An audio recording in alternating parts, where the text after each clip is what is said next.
জীবনে যাই করেন, কখনোই কারোর জন্য নিজের সবটুকু দিয়ে কিছু করবেন না, ভুলেও না। কাউকে শুধরাতে যাবেন না, কারো প্রতি আশা রাখবেন না, নিজের সবটা দিয়ে কাউকে সাহায্য করবেন না, কারো জন্য নিজের জীবন বাজি রাখবেন না।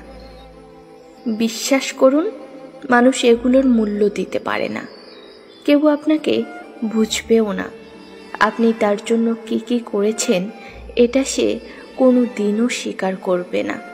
উল্টো প্রতিনিয়ত প্রমাণ করবে তার আপনাকে কোনো প্রয়োজন নেই। আপনি যেটা করেছেন সেটা আসলে তার অধিকার। আপনি সবার জন্য সবটা করবেন, কিন্তু দিন শেষে আপনার অবস্থান হবে আস্থা কুঁড়ে। কেউ আপনাকে ফিরেও দেখবে না।